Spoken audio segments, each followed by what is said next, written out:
kemarin lebih kurang di bulan Agustus. Ya, yang di sini. Ini cabang yang kedua. Kemudian kita ada cabang yang ketiga, buka di bulan 12 ya, bulan 11 kemarin ya. Pusatnya letaknya Di yang pertama itu Eropa. ini tempat tinggal atau Tempat tinggal sekalian jualan. ini juga nggak hari-harinya tidur atau segala macam. Iya di sini. Bahkan ada beberapa orang dari orang kerja kita juga di sini. Karena kan ada yang dari jauh, ya kan? Sebelumnya kan Pak, ini tadi kami belajar di situ ini namanya sebuah istiqomah. Iya. Jadi ada nggak Pak? Saya kenapa harus memilih nama istiqomah? Atau ada alasan khususnya? Ya, alasan khususnya dari maknanya istiqomah itu sendiri. Oh, Artinya filosofinya kalau kita bilang dengan nama itu mungkin akan lebih membimbing kita bagi setiap pribadi kami di sini supaya terus tetap istiqomah ya. Nah, karena itu salah satu kunci kesuksesan juga kan itu. berarti itu masuk ke bagian visi lah ya. Iya. Berarti nama perusahaannya itu nama usahanya berarti masuk ke visi Ya, gitu. karena nggak sembarang nama gitu. Berarti kalau itu visinya misinya kira-kira Ya misinya tujuan kita bagaimana kita memberikan cita rasa yang terbaik. visi itu Pak. Nah, ya, itu. Itu kan Pak ada jajan-jajanan kira-kira Iya. macam-macam jajanan di sini apa Pak? Banyak sih, itu saya sendiri juga hampir nggak hafal ya. Mungkin ada beberapa menu. Kalau saya kategorikan mungkin untuk di Langsa ini, dan Opak, bahkan di sana yang di lapangan, kita berani bilang usaha kita ini memberikan menu terbanyak. Nah, selain makanan berat, makanan ringan ya, dan juga jenis-jenis minumannya. Nah, jadi sambil kita nunggu tuh nanti akan diambil menu kan, bisa dilihat di katalog itu mungkin lebih kurang hampir 100-an ya. Itu ya, itu kan ada juga terpampang di pinggir jalan sana tuh. Nah, ya kan, salah satunya yang best sellernya termasuk menu rintisan itu rogut. Nah, rogut ayam sayurnya tuh. Nah, disitulah bermula. Jadi semua usaha itu berproses. Ya, dari awalnya bergerobak biasa, dibina, udah pasti. Iya, awalnya tuh kita cuma sekedar gerobak, styling gitu. Bahkan kita numpang lagi sewa. Nah, sehingga memunculkan ya alhamdulillah kasih izin Allah tadi. Nah, inilah memunculkan menu-menu. Nah, seperti ini kan. Jadi, Foto. itu bisa ditengok-tengok. Mulai dari makanan, minuman. Dulu pertama buka menu apa aja kira-kira yang Ya, pertama dijual? yang pertama dijual itu cuman tadi yang saya bilang, rogut ayam sayur. Itu per porsinya 10.000, isinya 3 piece, tapi rasanya insya Allah ya. Ini kan sekarang bisa dibilang usaha bapak udah gede lah ya, Ya. alhamdulillah. Itu cara mengapakannya gimana? Apakah harus orang yang datang atau ada sistem ngantar gitu? Ya, kita delivery, kita kebetulan sejauh ini belum ada delivery khusus kita. Paling ya dari pihak pelanggan, pembeli, yang memesan delivery mereka untuk mengambil di sini. Oh, baik Pak. Jadi ini tadi udah kita bahas tentang bagaimana perjalanannya Pak. Kalau untuk seperti tantangannya, mungkin Bapak bisa sharing tentang bagaimana sih tantangannya atau persaingan di sini kan banyak juga yang bisnisnya sama gitu. Mungkin kita bisa sharing. Jadi yang dibilang tantangan, seperti saya bilang tadi semua itu pasti ada. Salah satunya sebelum kita di sini, yang saya bilang kami buka di depan rumah sakit. Kita kasih gambaran aja ya. Kurang kalau kita mau ikuti UMR Aceh ini kan sekitar 3 jutaan ya. Namun pada faktanya dari saya udah usaha 2006 sampai hari ini itu belum ada yang berani menerapkan itu. Cuman hanya usaha-usaha yang besar. Jadi ya kita paling memberikan gaji dari sekitar 50% dari UMR itu. Sesuai dengan apa juga ya? Iya. Keuntungan yang dijual. Iya, karena kita mempekerjakan lebih dari 5 pekerja loh. Oh, berarti Nah, untuk di sini aja itu ada lebih kurang 10 dan one tips ya. Nah, seperti itu. Ini kan Bapak buka usaha ini bisa dibilang hampir dekat lah ya ke universitas Iya. gitu. Dominan yang beli di sini tuh masyarakat biasa kah, pejabat-pejabat kah, mahasiswa kah? Jadi ya kalau kita bilang hampir keseluruhan, cuman kalau kita bagi persentasenya itu hampir rata-rata anak kuliah. Jadi bisa kita bilang 50% anak kuliah, 30% mungkin dari kalangan luar, dan 20% tadi mungkin ada kalangan orang-orang atas elit tadi. Ya. Kalau ini kan jual apa gitu, orang Bapak belinya itu di mana? Ya. Jadi kalau belanja ya seperti biasa. Ini kan kita kan ada persikutan, ada belanja seperti biasa. Ya seperti biasa yang ditahu pajak alang itu udah lengkap ya. Nah, kalau untuk yang pernak-pernik itu seperti yang kita tahu kalau di Langsani itu ada 2 tempat ya, Siba sama di sebelahnya juga. Menurut Bapak ini bisa di-sharing, Iya, cuma nggak kalau apa-apa. menurut Bapak nanti ini terlalu privasi, Bapak bisa Iya. aja. Ini Pak. Ya, bisa Jadi ngomong. di sini kami ingin mengetahui Pak, berapa sih rata-rata laba bersih Bapak Iya. ketahui gitu. Jadi Kita nanti dengan modal putarannya ya. Karena di dalam memang di dalam apa? Tadi kuliahnya berapa? Akuntansi ya, manajemen. Di dalam manajemen itu memang salah satu kan itu yang penting ya kan. Nah, ketika berbicara dengan bahan pokok belanja kita seperti apa dan berapa, ya kita hampir rata-rata itu dengan kondisi sekarang lagi barang-barang naik itu pembelanjaan kita tuh hampir rata-rata seharinya itu 1 jutaan sampai 2 jutaan. Nah itu di sini ya nggak apa-apa. Ini kita lanjut dulu, nanti kita masuk ke teori bangunan. Nah kemudian untuk tingkat penjualan seperti yang kita ketahui, kondisi saat ini sangat-sangat miris ya. Jadi di kisaran kita antara ya seperti yang saya bilang tadi 500 sampai 1 juta, bahkan 1 juta setengah. Ya itu bisa hitungan seperti pada umumnya deh. Jadi kalau kita jual makanan itu keuntungan hanya kisaran 20% atau 25%. Ya jadi itu bisa dikali-kali sendiri nanti. Iya. Ya. Itu juga sekali. Ya, itu dia. Ini saya kasih gambaran, ya kan? Nah, seperti itu. Sebelum mengetahui laba yang terakhir. Iya, pembelanjaan itu juga antara 1 juta sampai 2 juta. Iya, Itu kan modal awal. Nanti adik-adik bisa gambarkan sendiri. Seberapa kan nggak mungkin nggak ada untung. Karena saya bilang tadi keuntungan berkisaran 20 sampai 25%. Itu yang harus nanti dipertimbangkan. Nah, biar ada bahan pertimbangan nanti kan. Namanya juga manajemen. Jadi biar lebih rapi itu bagaimana caranya kan. Tempat sendiri itu kita biaya sewa. Ini awalnya sih 20 juta. Cuman ya ke depan kita nggak tahu seperti apa. Sewa. Oh, bukan termasuk. Bukan. Sewa lahan. Sewa per tahunnya apa? Per tahun 20 jutaan. Ya. Tahun depan bisa jadi naik, kalau turun mungkin ya. Ya. Jadi kalau bisa dibilang modal awalnya ini kembali ke gambaran lagi ya. Jadi modal putar sehari modal awal itu dia kisaran juta, artis ini berarti ya di kisaran puluhan juta lagi, hampir 100-an juta. Ya antara 70 sampai 80.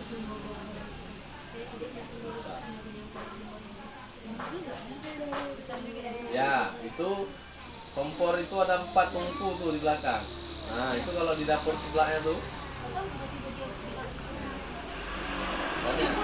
Bukan banyak kompornya. Freezernya. Kira-kira mengisi gasnya itu per minggu berapaan kena? Per hari kita rata-rata berarti ya 1 mingguan lebih kurang sekitar 12 sampai 15 tabung. Oh, 15 tabung, 15 Ya, tabung. 12.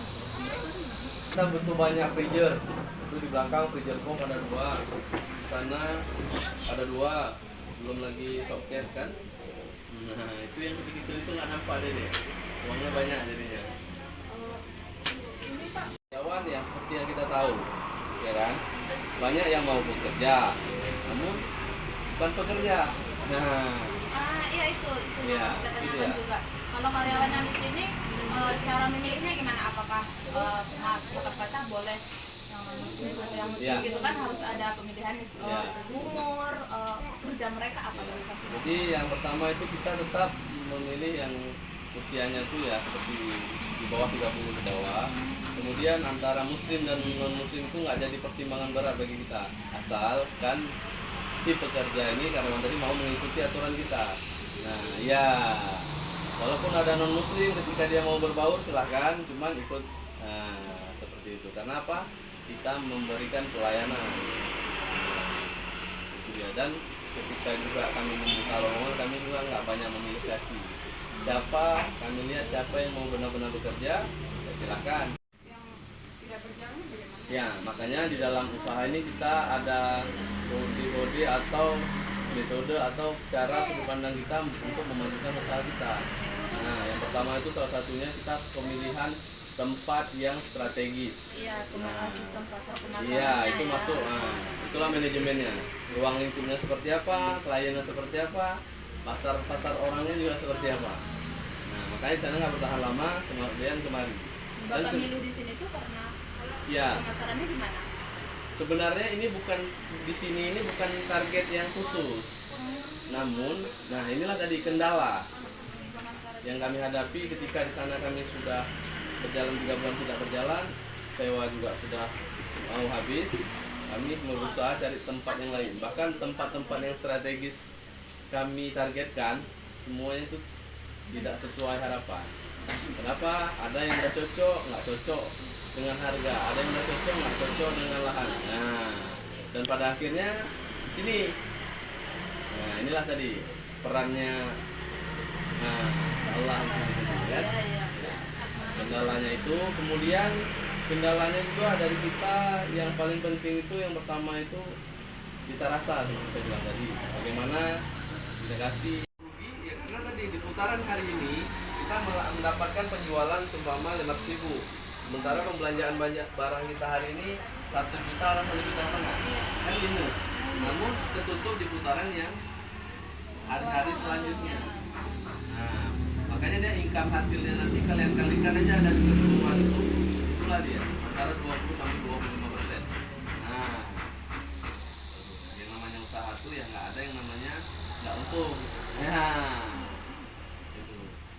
Cuman untungnya tuh terkadang nggak seperti apa yang dibayangkan orang lihat.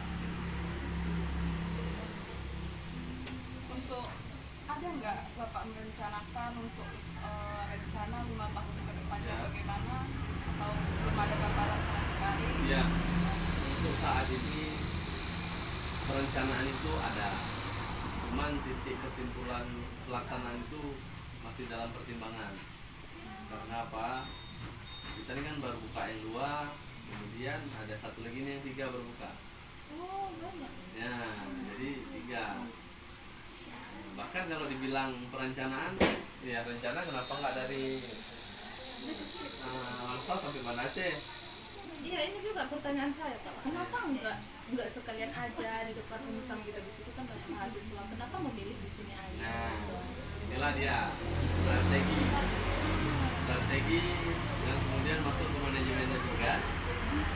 Kenapa? Karena saya kurang tertarik kalau di depan sana. Alasannya? Alasannya, kalau target kita hanya mahasiswa, Ya. kita bakalan nggak tercapai. Hanya malas. Kok bisa, Pak? Nah, mahasiswa ada masa libur. Oh, Iya, semester. Nah, dan kemudian secara jarak tempuh, kalau orang kota mau ke sana itu tidak terjangkau sama mereka. Mereka juga ada pikiran atau persepsi, banyak kali mahasiswa di sana. Oh iya. Nah, ya enggak. Jadi penjual mengira udah Males. sana banyak mahasiswa, banyak juga usaha Iya, gitu. jadi agak masuk kita jadi. Nah, makanya itulah perlunya manajemen dari ruang lingkupnya, itu alasannya. Ada hari-hari tertentu tutup atau bagaimana? Ya, sebenarnya kalau dibilang hari-hari tertentu itu kan nggak ada. Nggak ada, kayak hari Minggu juga nggak ada. Paling nanti ya kebijakan dari kita sendiri, kita liburkan, kita pikir refreshing sama semua karyawan ya. Daya tarik usaha bapak ini apa, maksudnya kan apakah ada bapak membuat menu makanan khas buatan orang bapak, ada nggak? Ya itu rata-rata khas kita punya semua. Oh, khas orang bapak. Ya boleh ditengok lah, kecuali ayam penyet, ayam geprek ya kan. Oh, berarti ini karya-karya orang bapak? Iya. Bumbunya diracik sendiri. Ya racik sendiri. Itu wajan besar untuk dimasak. Makanya Berarti makanannya khas lah ya? ya makanya kalau masalah rasa ini coba dulu baru bisa bicara. Iya, iya, karena lidah orang berbeda-beda. Ya. Kalau si pagi sampai jam berapa? Kalau si pagi di sini dari jam 10 sampai jam 6. Malam Dari jam 2 Uangnya tadi kakak kasih ke badut. ya, sampai jam 11 malam. Biasanya yang Iya. mana pak yang biasanya? Ya, kalau selain sebelah, kalau di sini kan fokusnya sebelah. Maksudnya dominannya. Cuman yang di situ ya dimsum, togu tadi, nasi. Ya hampir rata-rata kalau kita persentasekan dia lebih dari sore ke malam. Cuman ya namanya kita usaha terkadang siang tuh juga rame gitu kan. Seperti itu.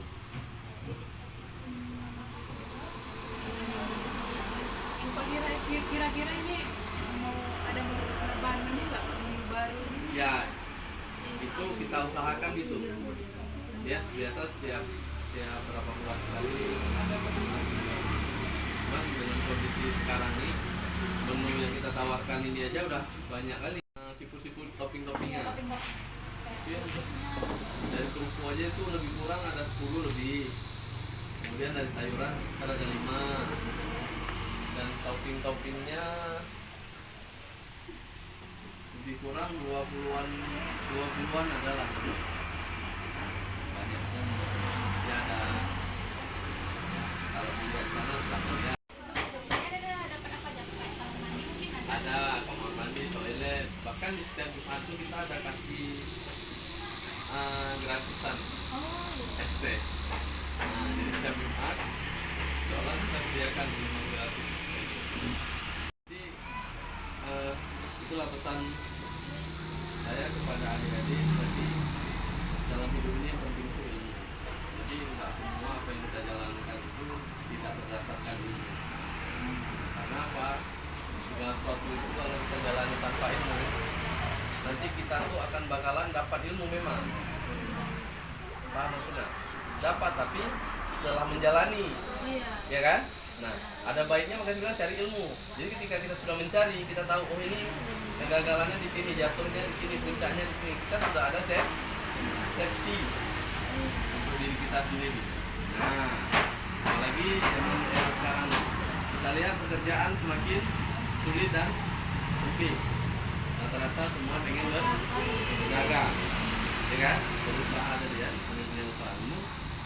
Setelah berjalan, nggak lama berjalan, tuh kenapa tadi?